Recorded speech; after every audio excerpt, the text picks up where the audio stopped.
राधे कृष्णा। सुनते हैं बृहस्पतिवार व्रत कथा।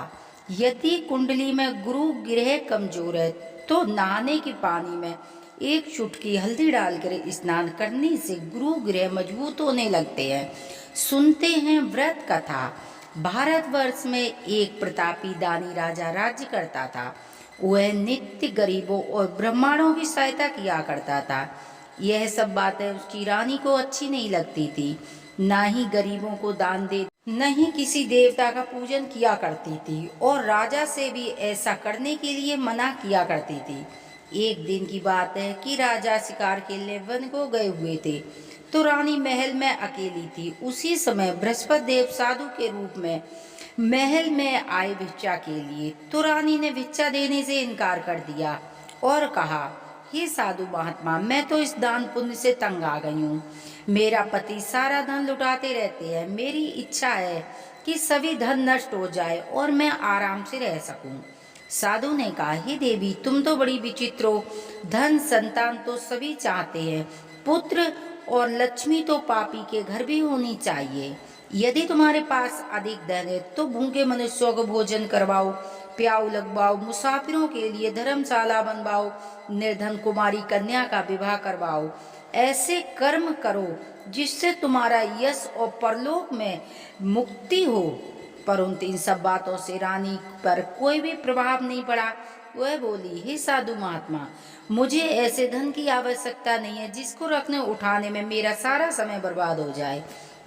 साधु ने बोला, हे देवी, तुम्हारी ऐसी इच्छा है तो ऐसा ही होगा। मैं तुम्हें बताता हूँ, वैसा ही करना कि बृहस्पतिवार 7 बृहस्पति करने से तुम्हारा सभी धन नष्ट हो जाएगा। बृहस्पति के दिन तुम घर को गोबर से लीपना, स्नान करते समय केशों को धोना, राजा से कहना हजामत बनवार कर आए, भोजन में मांस मदिरा खाना, कपड़ा धोबी को डालना। इस तरह 7 बृहस्पतिवार करने से तुम्हारा सभी धन नष्ट हो जाएगा। ऐसा कहकर साधु महात्मा वहां से अंतर्ध्यान हो गई। साधु के कहने के अनुसार वैसा ही किया कि 3 बृहस्पतिवार ही बीते, उनका सभी धन नष्ट हो गया। अब तो राजा का परिवार भोजन के लिए तरसने लगा। किसी दिन भोजन मिलता था और किसी दिन जल पीकर ही रह जाते थे। एक दिन राजा ने बोला कि मैं दूसरे देश को जाता हूँ क्योंकि यहाँ मुझे मनुष्य सभी जानते हैं, मैं कोई कार्य नहीं कर सकता हूँ। देश चोरी परदेश भी बराबर होती है। ऐसा कहकर राजा परदेश चला गया और वहाँ जाकर परदेश में जाकर लकड़ी काट कर शहर में बेचकर अपना दुखी जीवन व्यतीत करने लगा। इधर राजा के घर पर दासी और रानी दुखी रहने लगी। किसी दिन भोजन मिलता था और किसी दिन जल पीकर ही रह जाती थी। एक दिन रानी और दासी को 7 दिन बिना भोजन के व्यतीत हो गए। तभी रानी ने दासी से कहा कि यहाँ पासी नगर में मेरी बहन रहती है, बड़ी धनवान है, तू उसके पास जा, इससे कुछ मांग ला जिससे कुछ समय के लिए गुजर बसर हो जाएगी। दासी रानी बहन के पास गई। उस दिन वह गुरुवार था और रानी की बहन उस समय बृहस्पतिवार की कथा सुन रही थी। दासी ने रानी की बहन को देखा और संदेश सुनाया, लेकिन रानी की बड़ी बहन ने कोई उत्तर नहीं दिया। जब दासी को किसी प्रकार का उत्तर नहीं मिला तो बहुत दुखी हुई और क्रोध भी आया। दासी ने वापस आकर रानी के सारी बात बताई तो रानी ने सुनकर अपने भाग्य को कोसा। इधर रानी की बहन ने सोचा कि मेरी बहन की दासी आई थी परंतु उससे कोई नहीं बोला, जिससे बड़ी दुखी हुई होगी। कथा सुनकर पूजन समाप्त कर वह अपनी बहन के घर चल दी और कहने लगी कि बहन, मैं बृहस्पतिवार की व्रत की कथा सुन रही थी, तुम्हारी दासी गई, परंतु जब तक कथा होती है तब तक ना ही उठते हैं ना ही बोलते। कहो तुम्हारी दासी क्यों गई थी? रानी बोली, बहन, तुमसे क्या छिपाऊं, हमारे घर में अनाज नहीं था। ऐसा कहते कहते रानी की आंखों में आंसू आने लगे। उसने दासी समेत पिछले 7 दिनों से भूखे रहने की बात अपनी बहन को विस्तार पूर्वक सुनाई। रानी की बहन बोली, देखो बहन, भगवान सबकी मनोकामनाएं पूरी करती है। देखो शायद तुम्हारे घर में अनाज रखा हो। पहले तो रानी को विश्वास नहीं हुआ, पर बहन के आग्रह करने पर दासी घर के अंदर गई तो उसे सचमुच एक घड़ा बेजर का भरा मिल गया। रानी और दासी बड़ी हैरान हुई। दासी रानी से कहने लगी, हे रानी, जब हमको भोजन नहीं मिलता हम तो रोज व्रत करते हैं, इसीलिए इनसे व्रत की विधि पूछ ली जाए तो हम भी व्रत किया करेंगे।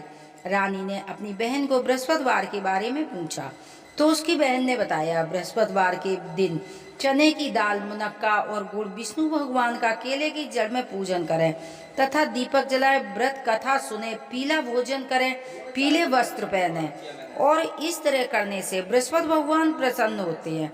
व्रत और पूजन विधि बताकर अपने घर लौट गई। 7 दिन के बाद जब गुरुवार आया तो रानी और दासी दोनों ने व्रत रखा और घुड़साल में जाकर चना गुड़ बीन लाई।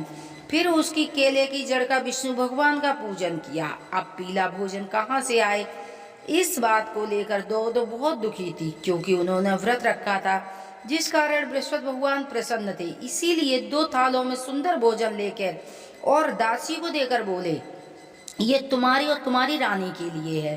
दासी भोजन को पाकर बहुत ही प्रसन्न हुई और रानी से कहने लगी कि रानी चलो भोजन कर लो। तो रानी को इस विषय में कुछ पता नहीं था। रानी बोली, तू ही भोजन कर ले, क्योंकि तू हमारी व्यर्थ में हंसी उड़ाती है। दासी बोली, ये महात्मा भोजन दे गया है, इसीलिए हम दोनों साथ साथ भोजन करेंगे। रानी और दासी ने दोनों ने गुरु भगवान को नमस्कार कर भोजन ग्रहण किया। उसके बाद हर गुरुवार को पूजन करने लगी। विष्णु भगवान की कृपा से उनके पास फिर से धन संपत्ति आ गई, परंतु फिर रानी आलस करने लगी। तो दासी बोली, देखो रानी, तुम्हें पहले भी इसी प्रकार आलस हुआ करता था। तुम्हें धन रखने से कष्ट होता था, जिस कारण सारा धन नष्ट हो गया था। अब जब भगवान की कृपा से हमें धन मिला है, तुम्हें फिर से आलस हो गया है। रानी को समझाते हुए दासी कहने लगी कि हमने बड़ी मुसीबतों के बाद धन पाया है, इसीलिए हमें दान पुण्य करना चाहिए, भूखे मनुष्यों को भोजन कराना चाहिए और धन शुभ कर्मों में खर्च करना चाहिए, जिससे तुम्हारे कुल का यश बढ़ेगा, स्वर्ग की प्राप्ति होगी और पितृ भी प्रसन्न होंगे। दासी की बात मानकर रानी ने अपना सारा धन शुभ कर्मों में खर्च करना शुरू कर दिया, जिससे पूरे नगर में यश फैलने लगा। एक दिन राजा दुखी होकर जंगल में एक पेड़ के नीचे आसन जमाकर बैठ गया और अपनी दशा को देखकर व्याकुल होकर रोने लगा। बृहस्पतिवार का दिन था। एकाएक उसने देखा कि निर्जल वन में एक साधु प्रकट हुए हैं। वह साधु के भेष में स्वयं बृहस्पति देव थे। लकड़हारे के सामने आकर बोले कि हे लकड़हारे, इस सुनसान जंगल में किस चिंता में मग्न बैठा है। लकड़हारे ने दोनों हाथ जोड़ के प्रणाम किया और उत्तर दिया कि महात्मा जी, आप तो सब कुछ जानने वाले हो, क्या कहूँ। यह कहकर रोने लगा और साधु को संपूर्ण कहानी सुना दी। महात्मा दयालु होते हैं। कहा कि तुम्हारी स्त्री ने बृहस्पति देव का अपराध किया था, जिस कारण तुम्हारे लिए ये दुख प्राप्त हुआ है। अब तुम किसी बात की चिंता मत करो, मेरे कहने पर चलो, तुम्हारे सभी दुख दूर हो जाएंगी और भगवान तुम्हें पहले से अधिक संपत्ति देंगे। तुम बृहस्पति के दिन कथा किया करो, 2 पैसे चने मुनक्का डालकर प्रसाद बनाओ, शुद्ध जल लोटे में शक्कर मिलाकर अमृत तैयार करो। कथा के पश्चात अपने सारे परिवार और सुनने वाले प्रेमियों का बांट कर ग्रहण किया करो। ऐसा करने से भगवान सभी तुम्हारी मनोकामना पूरी करेंगे। साधु के ऐसे वचन सुनकर लकड़हारा बोला, हे प्रभु, मुझे लकड़ी बेचकर इतना पैसा नहीं मिलता जो मैं भोजन के उपरांत कुछ बचा सकूं। मैंने रात्रि में अपनी रानी को व्याकुल देखा है, मेरे पास कुछ नहीं है जिससे मैं उसकी खबर मंगा सकूं। साधु ने कहा, हे लकड़हारे, तुम किसी बात की चिंता मत करो। बृहस्पति के दिन तुम रोजाना की तरह लकड़ियां लेकर शहर में जाओ, रोज से दुगना तुम्हें धन प्राप्त होगा, जिससे तुम भोजन कर लोगे और तुम्हारी पूजा का सामान भी आ जाएगा। इतना कहकर साधु महात्मा वहां से अंतर्ध्यान हो गए। धीरे धीरे समय व्यतीत होने लगा। बृहस्पतिवार का दिन आया। लकड़हारा लकड़ी लेकर शहर में बेचने गया। उस दिन से उसे अधिक पैसा मिला। राजा ने गुड़ चना लाकर गुरुवार का व्रत किया। उस दिन से उसके सभी कलेश दूर हो गए।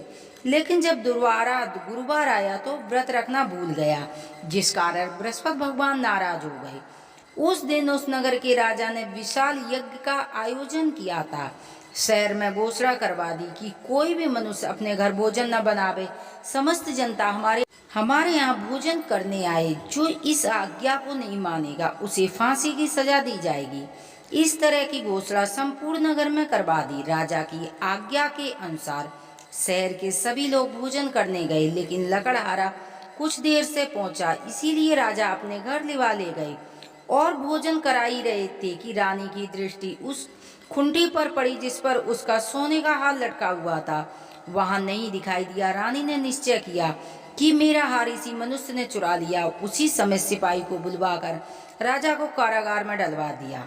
जब राजा कारागार में पड़ गया तो बहुत दुखी होकर विचार करने लगा कि न जाने कौन से पूर्व जन्म का दुख मेरे लिए ये प्राप्त हुआ है, और उसी साधु को याद करने लगा जो उस जंगल में मिला था। उसी समय तत्काल बृहस्पति देव साधु के रूप में प्रकट हुए और उसकी दशा देखकर कहने लगे कि अरे मूर्ख, तुमने बृहस्पतिवार की कथा नहीं कही थी, जिस कारण तुम्हारे लिए दुख प्राप्त हुआ है।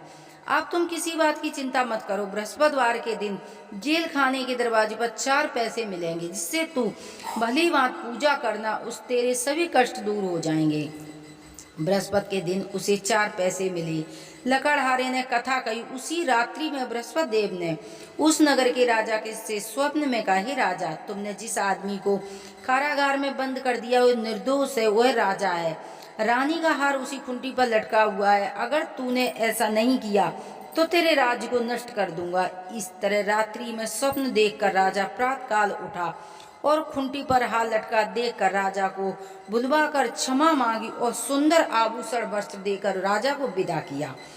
बृहस्पति देव की आज्ञा के अनुसार राजा अपने नगर को चल दिया।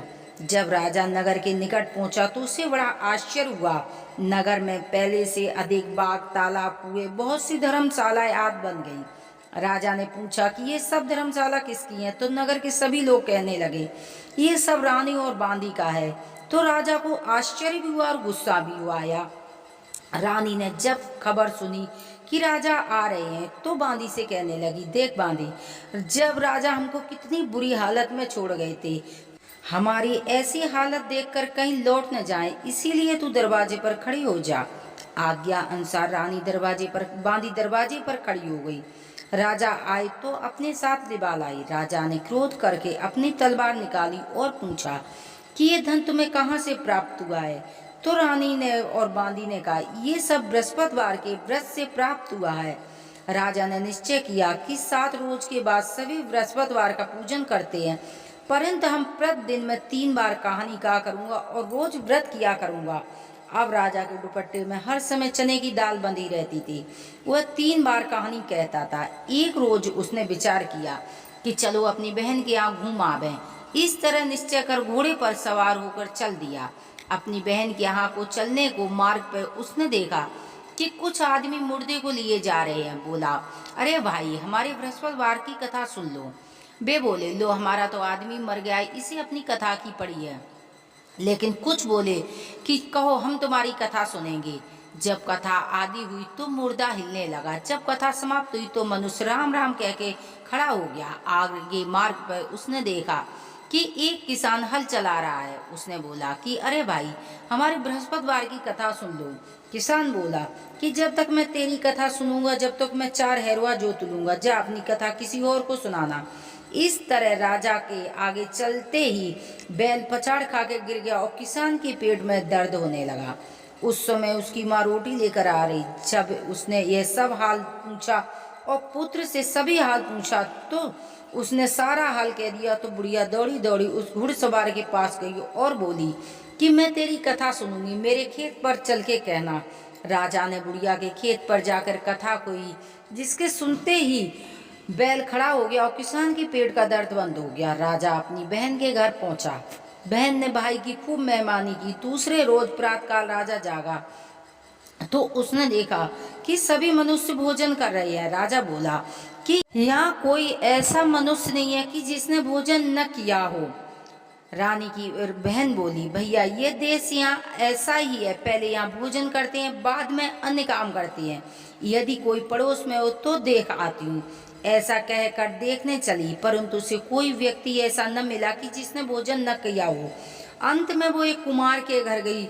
उसे पता लगा कि उसका लड़का बीमार है। उसे मालूम हुआ यहाँ 3 रोज से किसी ने भोजन नहीं किया है। रानी ने अपने भाई की कथा सुनने को कही। कुमार तैयार हो गया। राजा ने जाकर बृहस्पतिवार की कथा कही, जिसके सुनते ही उसका लड़का ठीक हो गया। अब तो राजा की प्रसन्नता होने लगी। एक रोज राजा ने अपनी बहन से कहा कि बहन हम अपने घर चलेंगे, तुम भी तैयार हो जाओ। बहन ने अपनी सास से कहा। सास बोली, चली जा, मत अपने लड़कों को मत ले जा, क्योंकि तेरे भाई को औलाद नहीं है। बहन बोली, भैया मैं चलूंगी, मगर कोई बालक नहीं जाएगा। राजा बोला, जब कोई बालक नहीं जाएगा तो तुम जाके क्या करोगी। बड़ी दुखी मन से राजा अपने नगर को लौट आया। राजा ने अपनी रानी से कहा कि हम निर्वंशिया, हमारे मुंह देखने का धर्म नहीं है, कुछ लोग तो भोजन भी नहीं करते हैं। रानी बोली कि प्रभु बृहस्पति देव ने हमें सब कुछ दिया है, औलाद भी अवश्य देंगे। उसी रात में बृहस्पति देव ने राजा के स्वप्न में कहा, हे राजा, सभी सोच त्याग दे, तेरी रानी को गर्भ से है 90 महीने में सुंदर पुत्र पैदा हुआ। तो राजा बोला, हे रानी, स्त्री बिना भोजन के रह सकती, पर बिना कहे नहीं रह सकती। जब मेरी बहन आवे तो तुम उससे कुछ मत कहना। रानी ने सुनकर हाँ कर दिया। जब राजा की बहन ने शुभ समाचार सुना और बहुत खुश हुई, बधाई लेकर भाई के यहाँ आई, तभी रानी बोली कि घोड़ा चढ़कर नहीं आई, गधा चढ़ी आई। राजा की बहन बोली कि भाभी, मैं इस प्रकार न कहती तो तुम्हें औलाद कैसे मिलती। बृहस्पति देव ऐसे ही हैं जैसे जिसके मन में कामना को पूर्ण करते हैं। सद्भावना से जो बृहस्पतिवार का व्रत करता है एवं कथा पढ़ता है, दूसरों को सुनाता है, बृहस्पति देव उनकी सभी मनोकामना पूरी करते हैं। बृहस्पति देव सभी उनकी रक्षा करते हैं। सदैव जो मनुष्य सद्भावना से बृहस्पति का पूजन करते हैं, सच्चे हृदय से करते हैं, तो उनकी सभी मनोकामनाएं बृहस्पति देव पूरी करते हैं। जैसे सच्ची भावना से राजा और रानी ने उनकी कथा का गुणगान किया था, तो उनकी सभी इच्छाएं बृहस्पति देव ने पूरी की थी। ऐसे इसीलिए कथा सुनने के बाद प्रसाद लेकर जानना चाहिए, हृदय में मनन करते हुए जय जयकार बोलना चाहिए। जय बोलो विष्णु भगवान की जय। ओम जय बृहस्पति देवा, स्वामी जय बृहस्पति देवा। छिनी छिनी भोग लगाऊं, पल पल भोग लगाऊं, कदली फल मेवा। ओम जय बृहस्पति देवा। तुम पूर्ण परिमात्मा, तुम अंतर्यामी, जगत पिता जगदीश्वर, तुम सबके स्वामी। जय बृहस्पति देवा। चरणामृत निज निर्मल, सब पातकी हरिता, सकल मनोरथि दायक, कृपा करो वरिता। ओम जय बृहस्पति देवा। तन मन धन अर्पण करि, जो जन शरण पड़े, प्रभु प्रकट तब हो करे, आकर द्वार खड़े। ओम जय बृहस्पति देवा। दीन दयाल दयाल, निभक्त निहितकारी, पाप दोष सब हरिता, भव बंधन हारी। ओम जय बृहस्पति देवा। सकल मनोरथि दायक, सब संचय तारी, विषय विकार मिटाओ, संतन सुखिहारी। ओम जय बृहस्पति देवा। जो कोई आरती तेरी प्रेम सहित गावे, कहत शिवानंद स्वामी, भजते हरि हरि स्वामी, मन वांछित फल पावे। ओम जय बृहस्पति देवा। ओम जय बृहस्पति देवा, स्वामी जय बृहस्पति देवा। छिन छिन भोग लगाऊं, पल पल भोग लगाऊं, कदली फल मेवा। ओम जय बृहस्पति देवा। जय बोलो विष्णु भगवान की जय। कथा सुनने वाले पर और कथा पढ़ने वाले पर लक्ष्मी नारायण की कृपा प्राप्त होती है। हर हर महादेव की जय। बोलो मैया पार्वती की जय।